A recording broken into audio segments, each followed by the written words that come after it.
14 अगस्त 1947 को भारत का विभाजन हो गया और दो देश बन गए, पाकिस्तान और भारत। उस समय जम्मू कश्मीर ना तो पाकिस्तान में जाना चाहता था, ना ही भारत में जाना चाहता था। वह एक स्वतंत्र देश के रूप में रहना चाहता था और लगभग 2 महीना स्वतंत्र रहा भी। जम्मू कश्मीर के राजा थे हरि सिंह और उनके प्रधानमंत्री थे शेख अब्दुल्ला। 22 अक्टूबर 1947 को पाकिस्तान ने जम्मू कश्मीर पर हमला कर दिया।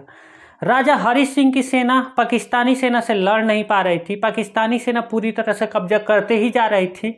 फिर राजा हरि सिंह भागते वक्त भारत के पास आए कि हमें कुछ सहायता कीजिए, पाकिस्तान हमें पीट रहा है। फिर नेहरू ने कहा कि हम आपकी मदद क्यों करें, आपके और हमारे बीच में आखिर रिलेशन क्या है। जब आपसे हमने कहा था कि आप भारत में मिल जाइए तो अब आपने इनकार कर दिया था, अब आपकी मदद हम क्यों करें, नहीं करेंगे। फिर पटेल ने कहा कि छोड़िए, जब आ ही गए हैं तो कुछ तो हेल्प करना पड़ेगा।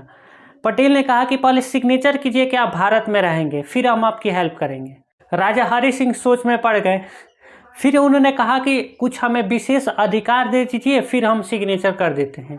तो फिर उन्हें आर्टिकल 370 विशेष अधिकार के रूप में दे दिया गया और 26 अक्टूबर 1947 को उन्होंने सिग्नेचर कर दिया भारत के विलय पत्र पे। फिर इंडियन एयरफोर्स सबसे पहले जाकर के श्रीनगर पे कब्जा किया। फिर युद्ध होता रहा। उस समय भारत का वायसराय माउंटबेटन था। उसने नेहरू को सलाह दिया कि आपके पास राजा का सिग्नेचर किया हुआ प्रूफ है, आप इस मामले को यूएनओ में ले जाइए, फैसला आपके पक्ष में आएगा और आपको जम्मू कश्मीर पूरी तरह मिल जाएगा। फिर नेहरू इस मामले को यूएनओ में लेकर के चले गए। उस समय अमेरिका का वर्चस्व था यूएनओ में।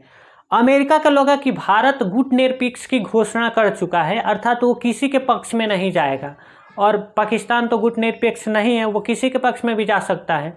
उस समय शीत युद्ध चल रहा था अमेरिका और रूस के बीच। तो अमेरिका चाहा कि हम पाकिस्तान के पक्ष में फैसला सुनाते हैं कि पाकिस्तान को अपने साथ रख लेंगे। तो उसने सबसे पहले 1949 में सीज फायर करा दिया। फिर 1951 में अमेरिका ने भारत पे प्रेशर डाला कि आप वहाँ पे जनमत संग्रह कराइए और फिर तय होगा कहाँ जम्मू कश्मीर जाएगा। तो जाहिर सी बात है वहाँ पे मुस्लिम जनसंख्या ज़्यादा है तो वो पाकिस्तान में चली जाती। तो भारत ने इससे इनकार कर दिया, इनकार करते रहा। फिर 1956 में जब अमेरिका ने फिर प्रेशर डाला कि आप जनमत संग्रह कराइए तो रूस ने वीटो कर दिया। अब जब भी अमेरिका प्रेशर डालता था कि आप जनमत संग्रह कराइए, रूस वीटो कर देता था। तो इस तरह रूस साथ देता रहा।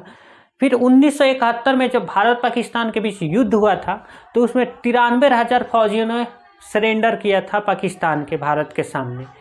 तो उस जब शिमला समझौता हुआ 1972 में तो भारत ने पाकिस्तान से सिग्नेचर करवाया कि अब जम्मू कश्मीर पे जो भी बात होगी द्विपक्षीय होगी, अर्थात भारत और पाकिस्तान के बीच बात होगी, तीसरा कोई भी पार्टी इस मुद्दे पे नहीं बोलेगा। तब से सिग्नेचर हो गया। अब तब से मामला इस तरह से चल रहा है।